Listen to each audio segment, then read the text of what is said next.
Yes, yes, it is. So you said that is next week is when you're having camps? Yeah, we use those first 2 days. A lot of people don't use those first 2 days. Mm-hmm. So Yep. Thursday, Friday, people go on Memorial Day weekend, and then we go Wednesday, Thursday, Friday. Mm-hmm. So we have a very convenient gym. We have all three. We have three courts, Yeah. side by side. So I can have we can start games from 9 a.m. to 9 p.m. On all three courts. So Yeah, that's I great. was telling Nate just a second ago. I played for the Tennessee Travelers before they changed to Kentucky, and I had countless numbers of practices at Maryville yeah, back in 2010, 2011, or something like that. And yeah, y'all have a great facility. yeah, yeah. Fortunate, man. Fortunate to have that here. Yeah, for sure. Well, I'll tell you what, Coach. I'll go ahead and introduce you real quick. We have Coach Raul Placeres on the show with us today. He is the head coach at Maryville Division III and right outside of Knoxville. Coach, man, appreciate it again. Thank you for your time. Appreciate you joining us. No, just ask you how you're doing, but what anything else going on? I know you're getting ready for summer. Just tell us what's going on. Summer camps, man, and being the best girl dad I can be. My daughter plays real competitive soccer. She's 12 years old, and so we're going to Atlanta this weekend, and then we got the state championship actually in Murfreesboro the following week. So, with soccer, my wife and I traveling with my daughter, and camp coming up, we'll be pretty dang busy. Yeah, I hear you. Hey, Coach, so just give us a quick recap on your season because you guys had a heck of a season. Yeah, man. We were fortunate to scrimmage you guys, and obviously that got us really ready for our season. We scrimmaged you guys, and then had an exhibition game against Sanford. I thought we fared well in both. Kind of gave me an idea that this team had the capabilities of having a good year, and we started 18-1, which is the best start in program history, and we've been pretty good for a long time, and obviously, excited about that. Won our second consecutive regular season championship, and the fourth in the last 6 years, and finished 20-4. Obviously, had 17 great weeks. We were 18-1 with 10 days to go, and finished 2-3. And that's basketball sometimes for you. We had some unfortunate things happen towards the end of the year with injuries. But you can't, every team goes through things like that, but learning lesson. Hopefully we can learn from it and come stronger and better prepared this upcoming season. Yeah. That sounds tough to be more better, or I want to phrase it right, but to be better prepared than an 18-1 start. But, Coach, you're always looking for ways to get better. So I admire. Yeah, I was going to ask you. So, what's next from here? Obviously, the great season, hot start. Didn't finish how you want to. How do you approach Well, we graduated two good pieces. Our starting point guard was a senior. Our starting four-man was a senior. And then I lost my starting center to the portal. He ended up transferring, going into his senior year. But that's the things that we're dealing with in today's game, and it's part of it. And that's why we recruit as good as we can recruit in our area. And I feel really good about the pieces that we're bringing in with 6 returners that got very valuable time. And our best player, who was the defensive player of the year, Miles Raznick from Knoxville Webb. He was a transfer from ETSU. He was a first team all conference, defensive player of the year, all South. He'll be returning. I got another transfer from Tennessee Tech, Chase Ridenauer, who averaged double digits for us, started basically every game for us until he got hurt. Last game of the year, he got hurt and didn't play in the last game. And then in the first round of the conference tournament, and then bring a real heady guard from Sandy Creek High School down in Georgia, pretty good program. He'll be back, and just got guys and pieces that fit together, and hopefully these young guys can learn from them and hopefully have a better season than we just had. That's what you're trying to do as a coach. Yeah, and I think you do a great job of finding those kids that they could definitely be playing at the next like a low Division I, high Division II, mid Division II program, and you've done a great job. We recruited you, man. I wanted you really bad, man. And, I was like, man, nobody's gonna want this, 6 foot, 150 pound soaking wet little point guard. Well, you were just generous on the 6 foot. You were generous on the 6 foot. I am nowhere near that, Coach. I'm nowhere near that. No, but like man, Miles Raznick is like a perfect example. Like undersized, but if we're talking about a kid that can just play the game of basketball, that's him. Yeah, I man. mean, You know, and he you know, blew me I think you were alluding to that. You know, we try to do our due diligence in regards to seeing things in guys that maybe other bigger programs at the time are not seeing. And you know, we take our time in the evaluation period, like most coaches do. But yeah, we have to. You know, we have to be, in order to be as good as we've been for such a long time. We got to find guys that are being recruited by D2s, that have the capabilities of becoming a Division I player by the second, third year in college. So, you know, my assistant and I, you know how it is at this level. There's not much help, so it's two guys to read it off. But yeah, Coach McCord, my assistant, does a fantastic job as well in the recruiting process. For sure. I wanted to, so kind of piggybacking off what Nate just said about players and stuff. Obviously, reading up a little bit on your bio, obviously, Hugh, player development, that's one of your big things. Kind of just what's your approach to player development? How do you go about, what's your approach to that? Man, I think is maximizing players' strengths. Yeah. I think a lot of kids nowadays focus so much on their weaknesses, and that's fine. That's part of the process. But I think really honing in on what you do well and do it a lot. We have kind of stole it from Doug Novak. Be great at things that happen a lot. Yeah. And that's layups, chest passes, be a good shoot threes passer. We're talking about the simple things, and as we know, and you guys have been in this game for a while as well, is you gotta master those simple things, and then you can pick up on combo moves and up and unders and whatever you want to take your game to, what level you want to take to. But we try to focus on the simple fundamentals day in and day out in practice, and hopefully that helps their player development in their 4 years here. Mm-hmm. Absolutely. That's great.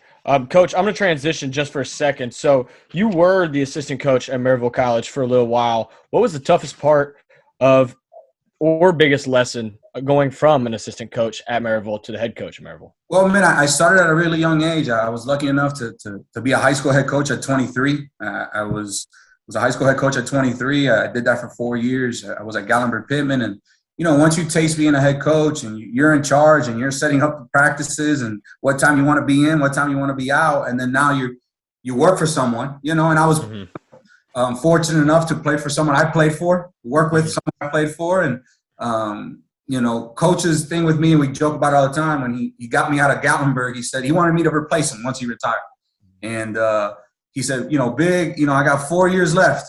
Well, 4 years turned into 8 years because we were double down. A hard thing, you asked. A difficult thing was feeling like I was ready, but still having to be patient enough to wait for my opportunity. And I'm a big believer in God, and I think God prepared me for the opportunity when it needed to be presented. And 8 years in, that's when my time came. And I've been very fortunate because Coach. It was basically 2 head coaches on one staff, right? And he gave me free reign from scouting to on the floor to calling our offensive plays to he did everything in his power to help me be prepared when my opportunity came. And, I'll be eternally thankful for that from Coach. That's awesome. Certainly. All right, Coach. So you I guess I'm reading your bio here, and you mentioned how you won with Under Armour with B. Mays Elite. I didn't realize you were with B. Mays Elite at Under Armour National Championship, right? We lost in the national championship. We lost by 2. Okay.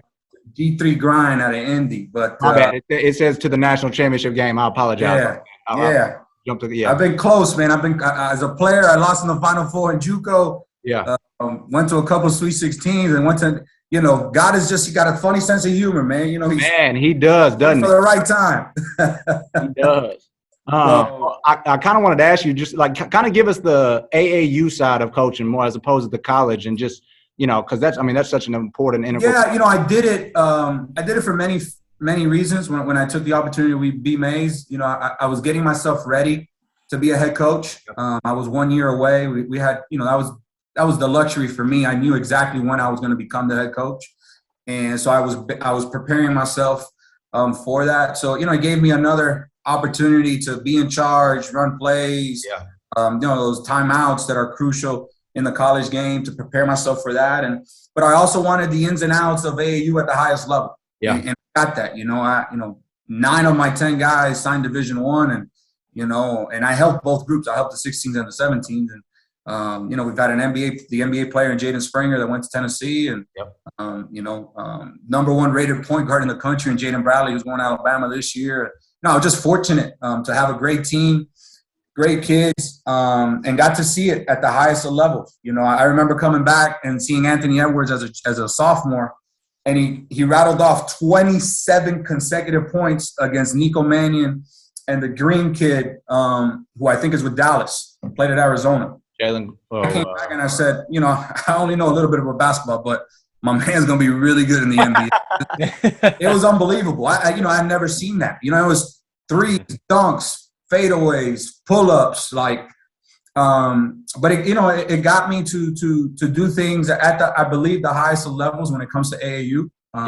Got to travel, the entire country and was fortunate to coach some really, really good players. That at the time, I believe they'll tell you now, it was good for them as a college. They were being coached like they were in college, and I think it helped them transition into the college game.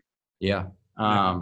Yeah, man. Yeah. Sure. And, you also kind of got to, not that it was an experiment, but you got to kind of find your coaching voice or whatever. You got to find kind of what you wanted to call and basically kind of, throw in something here, kind of what would stick. Yeah. It didn't work, and that prepared you for, where you are now. Is that something you would you suggest, any young coach do? Yeah, I think, man, anytime you have an opportunity to get better at your craft, yeah, do it. Parents, you know how it is when you're a coach, and my daughter plays basketball as well. Everybody wants me to coach them. I have so much time on my hands, but I grabbed the opportunity to do it. Even I coached her little group 2 years ago during December. We were off, and they went into a tournament. Their coach couldn't coach them, and I was coaching 5th grade girls, man, and every level. You'll be able, as a coach, I don't care how old you are, how young you are, you're going to extract things from those experiences. And to me, even at that young age, patience is really key, and communication is really key for those young kids, those young girls at that point. And, it made me a better communicator because I had to slow down. And by nature, I'm Cuban. So my blood boils a lot hotter than most. So I got, that's the Miami in me. It just gave me a lot more patience, and it, definitely, I think, has helped me in my coaching profession. Yeah. So, going off that, you're talking about coaching your daughter in 5th grade, which leads me to this question is, as a college coach, try to describe the work-life balance you have with the limited time you have to be a good father and a great husband. Yeah, man, I share this. I'm very, what you see is what you type of guy. I think you noticed that, Coach Nate, when we met down, at the scrimmage. One of the things that I wasn't very good at when I was young, at 23, recently just getting married, was balancing my time, right? And, when you're young, I took a program that wasn't very good, and I made them a state. We were number 2 in the state for 2 consecutive years, my last 2 years there. So we were competing for a state championship, and I was so immersed in trying to be the very best and having aspirations to be a college coach. And, I failed in understanding that work-life balance with my wife. We recently had just had my daughter at the time, my last year at Gatlinburg. And, I really had to understand, man, I need to put myself in her shoes. She works full-time. She does everything that I need as a husband. And I needed to understand that, I needed to cut it off at some point. And as I've gotten older now, it's still hard. I still make mistakes.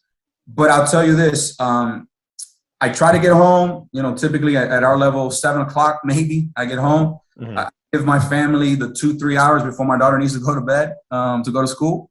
And then I start my work after everybody's in bed. And, yeah, I'm really tired during the year. But I believe that those 2-3 hours that we get together are extremely important. My advice to young coaches, you have to find that perfect someone that understands what you do.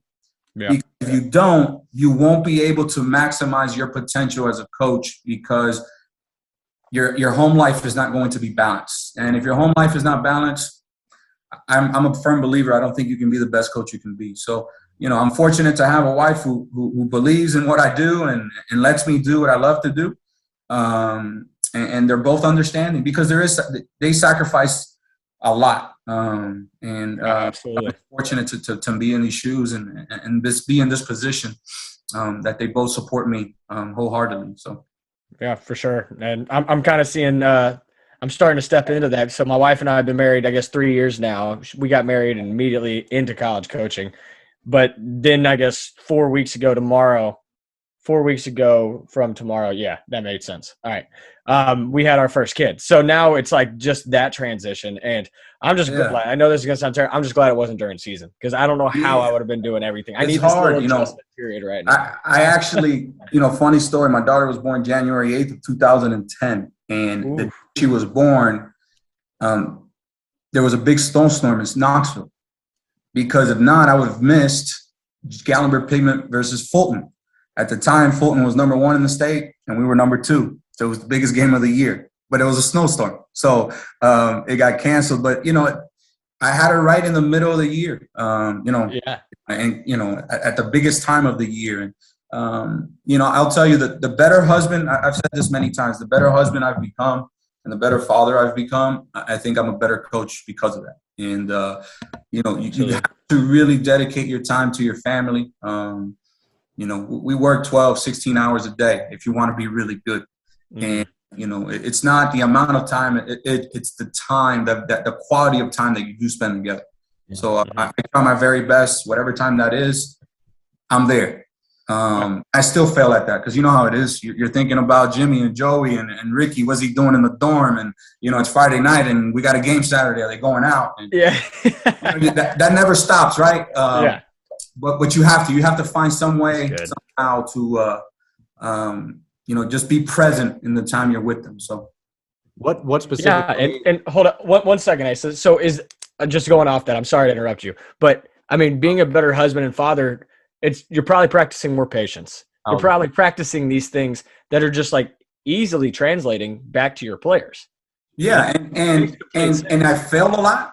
I'll be honest with you, I fail a lot. But it gives me great balance to be self-aware of, all right, let me get it back in, under control. Let me, tune it out a little bit more, right? Turn it off when I get home, turn the sound of the phone off, because, I got to give them 2 to 3 hours and I don't need no interruptions, right? Whether it's a recruit or a parent or my guys or whatever it is, So you're prioritizing. I mean, and you're like prioritizing your hours. That's beautiful. And I'll share this with you. One thing that I've done throughout my career, there's only 2 things that I promote on social media. I promote my family, because I love, my family, my entire family's in Miami. My wife's family is here in Tennessee, in East Tennessee. But I promote my family and my program, because I think it's important for young kids to see the importance of being a good husband and a good father. And the more that I can push that, and that's something that they're typically on, I think that helps them grow as young men. Because, I want to teach them all the basketball that I can. I want to win so many games. But experience tells me that, man, if they're seeing the type of father I am, and even though how busy I am, that I still give time to my wife and my kids, I hope that they see that and they can translate that into the real world, and once they become men and fathers and husbands. So I think that's important for young men to see that in their coaches. Yeah, absolutely. That's exactly. Well, that's what I was going to ask, Nate. I mean, I was going to, ask like kind of what specific ways that, being a father has made you, translated to you being a better coach. But y'all pretty much just answered that one, man. But even, y'all mentioned time and stuff. Like and maybe, I don't know, maybe it's because I'm 27, but like time has become, for me at least, like a real, like it's become way more real than it ever has. And I don't know, and I know y'all are talking about that experience and that same thing, but time is a real thing, 100% real thing. I'm sorry about that. I didn't mean for that to do that. Anyway, I'm glad you made it here. So glad you made it here. Yeah, glad I made it here. Coach, tell to us. You mentioned, you said I guess the Sweet 16 in junior college. I want to hear about your playing experience and kind of just from that perspective of playing. Yeah, I'm originally born and raised in Miami. I played at Gulliver Prep. I was all city first team, which is a big deal. That's a big city. So, I was a pretty good high school player. But a lot like Nate, I was, didn't have great size, wasn't very physically imposing. I weighed $155. Yeah. So a lot of people passed up on me. And when I look at it, then when I was a young kid, I was like, man, I'm first team all city in one of the biggest cities in the world. And I really didn't have much, right? From a level standpoint. Yep. And a young man a gentleman by the name of Tommy Dempsey took a chance on me. Tommy Dempsey was the head coach at Ryder for a while, and he was the head coach at Binghamton. And I went to Keystone Junior College, and I had 2 very successful years there. Went to a Final Four and a Sweet 16, put up some nice numbers, had opportunities of going Division II, walking on at East Carolina at a junior college. But I wanted to get back home. I went from Miami to the Pocono Mountains, right, to Scranton, Pennsylvania. Oh, and, wow. Barry University, which is a D2 back home, recruited me really hard. And, man, it came down to me and a kid from Brazil, and they went with the kid. Yeah. And I had told all those other D schools up in the Northeast that, I'm not interested. I'm going home. Yeah. And, man, I promise you, it was like one day to the next. I had a friend of mine who transferred from Florida International to Maryville and loved it and said, hey, man, I think you should really give this a try. And, and I was just like most kids are, right? Like, I want to prove to everybody I'm a D1 guy and I'm going to play at the highest level. And something told me, you know what, man, I really want to play. Yeah. And this program wins a lot. I visited. The area was great. People were so nice to me. You know how East Tennessee people are. They're great. Yeah. And I said, you know what? Only person I have to prove something to is myself. I got to be the very best player I can be. Man, I came here for 2 years. I was all conference both years. Went to a Sweet 16. Went to a round of 32. Never lost a conference game. Broke the record for assists. As a junior in a game, I had 17 assists in a game. Whew. I got my fix in. Nate would have never had 17 assists. I can. He would have had 17 threes. 17 threes. Yeah, I was 3 attempts. Yeah, but yeah, man. And then I got my fix in. I became a head coach at 23. Like I said, I worked for the school system. I was a translator for the entire school system, and was a coach at Gallenberg Pittman. And at that time, the Rocky Top League was big here in East Tennessee. That's when Bruce Pearl was here. And so I played in that league. And then an ABA team came into town, Knoxville Thunderbolts at the time. And, I got my fix in. I got to play some semi-pro ball while I was here. Had an opportunity out of college to go to Ulm, Germany. If you follow D3 sports, Jeff Gibbs is one of the best D3 players of all time. He's played for that Ohio team that typically wins that money tournament. Lee Humphrey, who played at Florida, ended up playing at the time when I played. The club was like a third division, and they weren't first division team in Germany. And man, I made my first mature decision out of college. The school system offered me a central office position and a head coaching job, and I passed that up at 23. And I got my fix in, like I said, in regards to playing. But been able to travel. Basketball has given me a lot, man. I come from real humble beginnings. I'm a son of Cuban immigrant parents, and I'm the first person in my family to graduate from college. And since then I've had cousins and nieces and nephews do it, and I've just been blessed. The game has given me a lot, and that's why I try to give it as much back as I possibly can. Absolutely. And I mean, I'll say it if nobody else will, but I mean, you're the definition of hard work and what you can do with hard work. And I don't even know you as well as other people know you that literally sat in the trenches with you. But I mean, it just speaks to you, work ethic from how you are. And hey, there's something about little people that we know. I'm just saying, just a little bit smaller people. We got to work a little bit harder at times. We got to work a little bit harder. But at the same time, like just going back to the first question I asked about recruiting, how you guys are able to recruit is a testament to how hard you guys work. And just like I could go down the line. So I just wanted to shout you out on that real quick. Oh, man, I appreciate it. Coach, you mind doing some rapid fire questions with us here real quick before we wrap up? Of course, man. All right, here we go. First question. Last technical.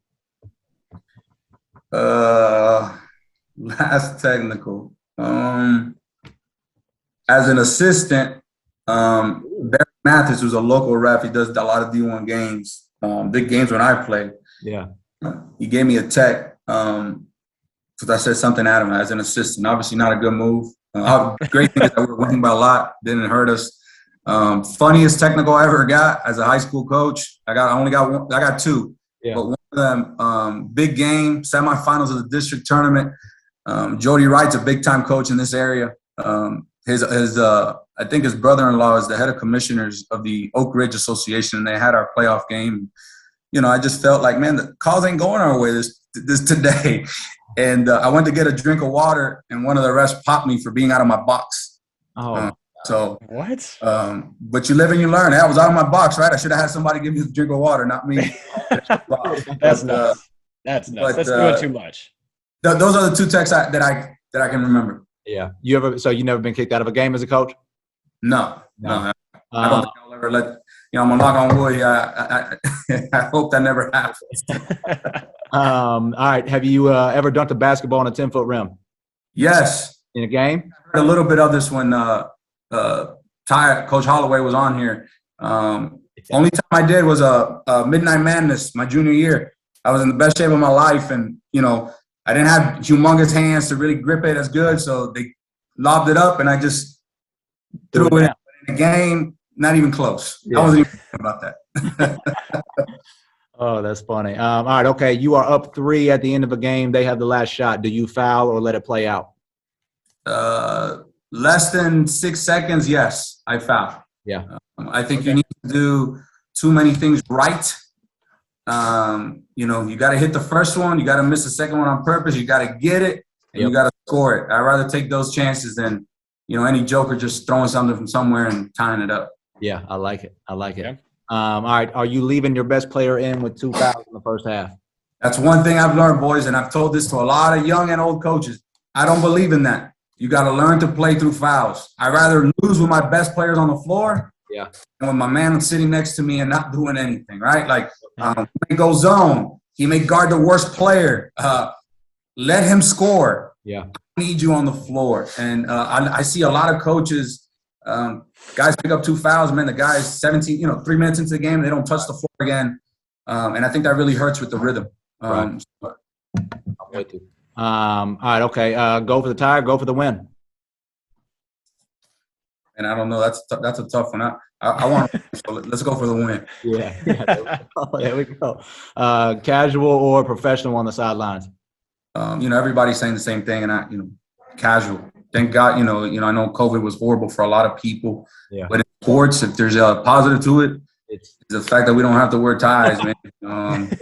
Picking a tie, superstitious as I am, if I lose, I'm not wearing the same tie all year. So you start running out of ties if you're having a bad year. So, the casual is good. Yeah. That's funny. All right, okay. Early morning practice or evening or night practice? I wish we can do early morning. We have to do afternoon practices, but I feel like my teams are much better from like 10 a.m. if we can do that 10 a.m. to noon slot. I think the guys are much better, but it's either 4:30 to 6:30 or 6:30 to 8:30, boys. Those 6:30 to 8:30s, those are not good after a whole day of school. No, that's a long day right there. I'm not good. If you were not coaching basketball, what would you be doing? Teaching. I think, part of the reason I got into basketball is I wanted to be a teacher. That's what I majored in. I was a history major in college. And, I just like, mentoring and empowering young people to be their very best. And I think if I wasn't coaching basketball, I'd be teaching in some capacity. Yeah, that's cool. You playing in golf? I don't. No. Number 1, I save money. Number 2, I'm probably horrible at it. That's true. Golf is expensive, man. Golf is expensive. It is. All right, okay. Should every team make the conference tournament? Oof. One thing I wish we would change, and people are not going to do it, but I think there's more merit in winning a regular season championship than it is being a weekend. So I wish we would change and get the NCAA automatic bid from the regular season. I brought that, to our league. Obviously, people are not going to want that, but I think there's more value in what you've done for a whole year than, like I said, in a week of basketball. A lot of, like for us, we lost 2 guys. It's hard to replace 2 of your top 8 guys in a day, and things like that happen. And, here goes a team that was 18-1 and at one point top 10 in the country, and we didn't even get a berth into the NCAA tournament, And, I just feel like I wish the regular season was rewarded a lot more. That makes sense. That makes a lot of sense. All right, last one, Coach. LeBron or Jordan? Neither. I hate both. No, man, I don't hate anything. I'm a big Laker fan. I'm a bbig Magic Johnson guy. Okay. So I go Magic, but I think both great in their eras. Yeah. I think Jordan's just a little bit tougher. Yeah. And I'll take toughness over anything else, over size, athleticism. I just think Jordan's, physical and mental toughness, it's evident in the things that he did. So I'm taking Jordan. Certainly. Man, well, Coach, that's a wrap for today. I appreciate you coming on. Where can people find you on social media, Twitter, Instagram, whatever? Me on Twitter, I think it's like MC Coach Placeres or something like that. I'm easy to find. You just got to find that shiny Cuban bald head of mine when you're going through Twitter. But yeah, I'm active on social media, as you both know. That's important in today's age, and connecting with not only recruits but their parents and letting them see what you're doing with your program. So MC Coach Placeres on Twitter. Cool. Well, Coach, I appreciate it, man. I think that's all we got for you today. Nate, you got anything real quick? No, I just appreciate you coming on. Brother, keep doing it. Keep pushing the game. And I love when young coaches do this, man. And if I can do anything for either one of y'all, I'm a phone call, email, or a text away. So appreciate your time, and thanks for having me on. Appreciate it, Coach. Appreciate it. You got it.